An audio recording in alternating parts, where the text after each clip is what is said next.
Back to you my YouTube channel Ojaswi English classes. कैसे हो आप सभी लोग? गाइस टीजीटी पीजीटी की तैयारी हम लोग कर ही रहे हैं और काफ़ी हेल्पफुल सेशंस आपको मिल रहे हैं। और अगर नए हैं चैनल पे आप तो प्लीज़ सब्सक्राइब कर लीजिएगा चैनल को। अगर आप टीजीटी पीजीटी एलटी ग्रेड किसी भी एग्ज़ाम की तैयारी कर रहे हैं तो उसमें इक्वली हेल्पफुल रहेंगे। वैसे टीजीटी पीजीटी बेस्ड हैं और आपको पता है कि जो टीजीटी के कुछ बच्चे कह रहे हैं कि केवल टीजीटी के डालिए या पीजीटी के डालिए, लेकिन गाइस ऐसा नहीं होता है। देखिए टीजीटी में जो चीज़ है वो पीजीटी में तो पहले से ही है, ये समझ लीजिए आप। थोड़ा सा अंतर बचता है। मान लिया आपने पढ़ा history of English literature, right? तो हिस्ट्री ऑफ इंग्लिश लिटरेचर दोनों में है। तो अब आप ही बताइए कि क्या सारे राइटर हिस्ट्री में नहीं आते हैं? सारे आते हैं। तो पता नहीं कहाँ से क्वेश्चन पूछ लिया जाए। ये तो बस थोड़ा सा ये है कि उन राइटर्स को आपको डीपली नहीं पढ़ना है जो पीजीटी में है। टीजीटी में 4 राइटर्स को आपको बहुत डीपली पढ़ना है और बाकी को डीपली नहीं पढ़ना है, लेकिन उनके बारे में पता आपको ज़रूर होना चाहिए, है ना? क्योंकि क्वेश्चन कहीं से भी बन सकता है। हिस्ट्री ऑफ इंग्लिश लिटरेचर है, सब चीज़ें हैं आपके पास, लिटरेरी टर्म्स आपके पास हैं। टीजीटी हो या पीजीटी दोनों में सेम आते हैं, बस थोड़ा सा डिफरेंट उन क्वेश्चंस में रहता है जो राइटर्स को लेकर आते हैं, है ना? बाकी ग्रामर दोनों की सेम होती है, तो बहुत बड़ा अंतर नहीं होता गाइज। तो प्लीज़ टीजीटी के हो या पीजीटी के हो, अगर आप टीजीटी की भी तैयारी करें तब भी आप पीजीटी वाले सेशंस देखना। आगे मैं डालती रहूँगी मैं इसमें भी आपको जो ये ज़्यादा क्वेश्चन यहाँ पे टीजीटी के मिलेंगे इनमें आपको, जो मैं फिलहाल डाल रही हूँ। लेकिन आगे मैं ऐसे भी डालूंगी जहाँ पे पीजीटी के बहुत ज़्यादा भी क्वेश्चन होंगे और टीजीटी के भी होंगे। बेसिक रहेगा, है ना? Basic to moderate to high, तो सब तरह के क्वेश्चंस आपको देखने को मिलेंगे। ठीक है, तो चलिए शुरुआत कर लेते हैं अपने सेशन की और देखते हैं फर्स्ट क्वेश्चन क्या है। Who belongs to the fleshly school of poetry? Fleshly school of poetry से कौन बिलोंग करता है? Edmund Spenser, John Webster, John Milton या फिर बेन जॉनसन? तो यहाँ पर गाइस बात हो रही है मुझे लग रहा है ऑप्शन ही गलत हो गया है आई थिंक, क्योंकि जो गाइस ऑप्शन ही गलत हो गए हैं हमारे पास में ना। तो डीजी रोसेटी जो है इनमें से तो कोई सा भी नहीं है। चलिए कोई नहीं, मैं आपको बता देती हूँ डीजी रोसेटी इनमें से कोई भी नहीं है। और हम अगर बात करें यहाँ पे डीजी रोसेटी, तो गैब्रियल भी है इनके बीच में, बस उनको ये पसंद नहीं करते थे गैब्रियल को, तो इन्होंने उसको जो है हटा दिया था। तो डीजी रोसेटी की हम लोग बात करेंगे तो वो जो है फ्लेशली स्कूल से बिलोंग करते हैं, राइट? चलिए नेक्स्ट क्वेश्चन है, E M. Forster belonged to? E M. Forster किससे बिलोंग करते हैं? Fleshly school of poetry, the Georgians, the Bloomsbury group और the age of interrogation?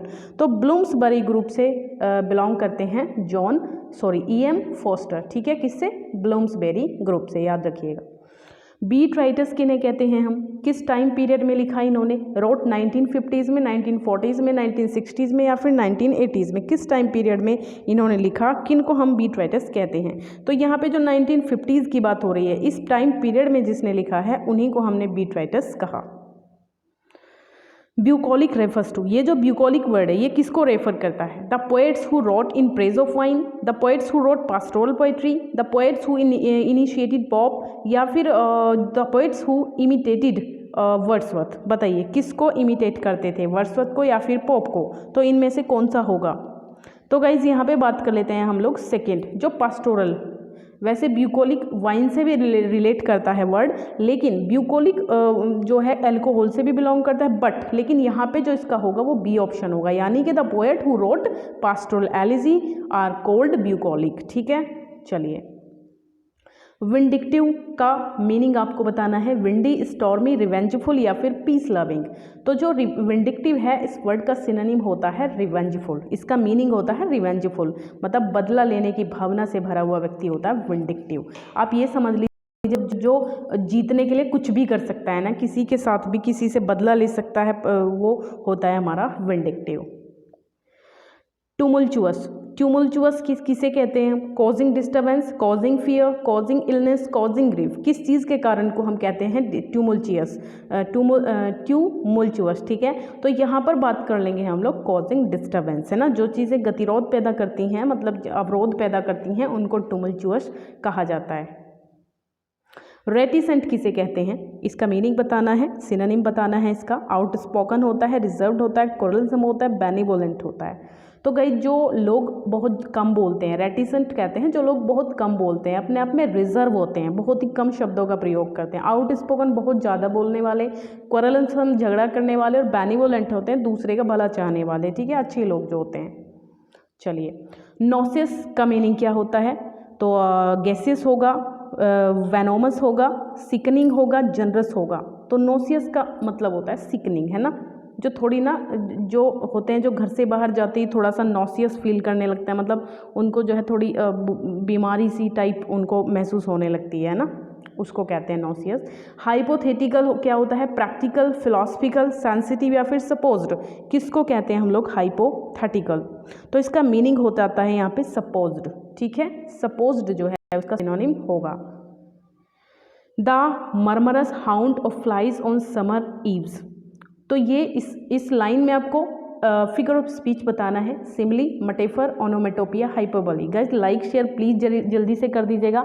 Starting में नहीं कहा, बिना लाइक शेयर करे किए नहीं जाना है, प्यारी सी कमेंट जरूर करके जाना है कि कितने आपके क्वेश्चन इसमें सही आए हैं, है ना, ये मुझे बता के जाइएगा ताकि मुझे पता चले कि जो बच्चे मेरे साथ जुड़े हुए हैं, जो बच्चे क्या कहूँ मेरे दोस्त हैं आप सब लोग, है ना, डियर वन है, तो मतलब मैं जानना चाहूँगी कि कितना स्कोर आप कर लेते हैं इन क्वेश्चंस में। उसके बाद और डिफिकल्टी लेवल जो है मैं बढ़ा दूंगी क्वेश्चंस का, right.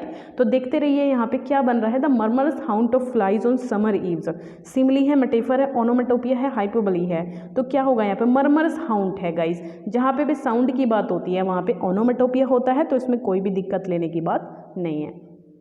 O fame, it's ever delight in the praises. तो इस लाइन में बता दीजिए कौन सा है फिगर्स पे। तो यहाँ पे हो जाएगा गाइस अपोस्ट्रोफी। देखिए ओह फेम है ना, किसी को एड्रेस किया जा रहा है, संबोधित किया जा रहा है, तो इसमें हो जाएगा आपका apostrophe. The director failed in films which he directed no error. आपको इसमें एरर बताना है कौन से पार्ट में है। The director failed in films which he directed, जो डायरेक्टर ने फिल्म डायरेक्ट की है वो क्या हो गई है गाइस? वो हो गई है फ्लॉप फिल्म, है ना, फेल्ड हो गई है, फ्लॉप हो गई है। तो आपको बताना है इसमें कौन सा सही हो जाएगा, किस में एरर है ये बताना है। तो गाइज हमारा सेकंड पार्ट में ही एरर है। देखिए यहाँ पे जो बात कर, फिल्म तो पहले आई ना, तो जो पहला पार्ट होता है वो हेड से बनता है, और जो बाद में है विच ही डायरेक्टेड, ठीक है अपने आप में, इसमें कोई दिक्कत नहीं है। दिक्कत कहाँ पर है? फेल्ड इन फिल्म्स में है। तो जो हमारा ये पार्ट है ना, यहाँ पे हेड आएगा, किसके बाद में? फेल्ड, हेड फेल्ड आएगा यहाँ पर, ठीक है, हेड फील्ड आएगा। चलिए, had he reached the station a few minutes earlier he had caught the train। अगर वो पहुंच जाता थोड़ी देर पहले स्टेशन पे तो वो ट्रेन पकड़ लेता, ये बात है। तो गाइस दोनों सेंटेंस तो हेड से नहीं बन सकते हैं। अगर पहले वाला हेड से बन रहा है तो सेकंड वाला हमारा किससे बनेगा भाई? ट्रेन तो पहले पहुंच चुकी है ना। तो यहाँ पे ही हैड, अगर वो मतलब वो हो जाएगा he had caught the train. तो इसमें आपको बताना है कौन से में गलत हो जाएगा, कौन सा में एरर हो जाएगा हमारा। तो यहाँ पे भी थर्ड पार्ट में एरर है, यानी कि ये जो हमारा ये है he had caught the train, इसमें एरर है। जो हमारा पहले हेड से बन गया ना, यहाँ पे ये जो हेड है ये गलत है, ये नहीं होना चाहिए, बस कॉट होगा, सेकेंड फॉर्म होगी वर्ब की, समझ रहे हैं ना। ही कमिटेड सुसाइड ट्वाइस, उसने 2 बार सुसाइड कमिट की, बिफोर ही, मरने से पहले, and felt the members of his family crying no error. तो बताइए कहाँ पर एरर है इसमें? तो गाइज आपको पता है कमिटेड सुसाइड, पहले तो सुसाइड कमिट की ना, तो जो पहले काम होता है वो हेड से बनता है ऑलवेज, तो इसी पार्ट में एरर है। 1 सेकेंड गाइज, हाँ इसी पार्ट में एरर है, फर्स्ट पार्ट में एरर है। और यहाँ पर जो बात कर लेंगे हम लोग, यहाँ ही हैड हो जाएगा, क्या हो जाएगा? He had committed suicide twice, right. चलिए, we congratulated him for winning a scholarship and being awarded the governor's medal, no error. तो इसमें कौन से पार्ट में एरर है? We congratulated him for winning a scholarship and being awarded the governor's medal. तो बता दीजिए कहाँ पर एरर होगा। तो यहाँ पे गाइज कोई एरर नहीं है, ये सेंटेंस बिल्कुल सही है। पता नहीं आपको एरर मिल रहा है या नहीं, तो ये सेंटेंस सही है, इसमें कोई एरर नहीं है। ओके, चलिए, the furnitures purchased by me is substandard and not fit for my drawing room. ये जो फर्नीचर है ना, ये मेरे ड्राइंग रूम के लिए फिट नहीं है, सब स्टैंडर्ड है। तो कहाँ पर एरर है इसमें बता दीजिए, फटाफट से सोच लीजिए।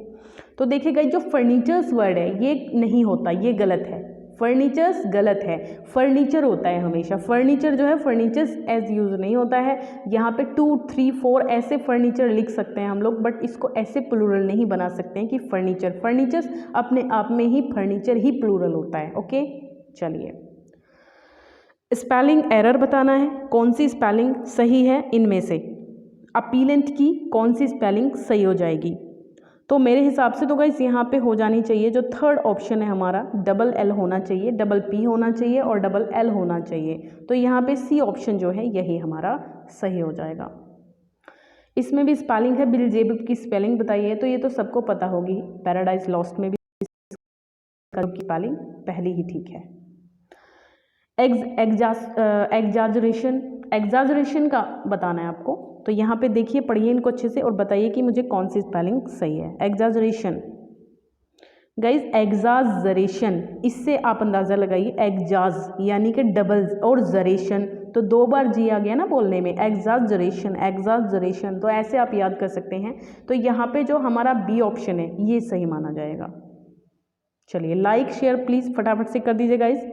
आगे बढ़ रहे हैं फिर हम लोग, काफ़ी 5 क्वेश्चन और बचे हैं, 5-6, उसके बाद वीडियो क्लोज हो जाएगा और फिर आप ऐसे ही चले जाएंगे। प्लीज़ एक फटाफट से लाइक कीजिए और फिर एक शेयर कर दीजिए, है ना।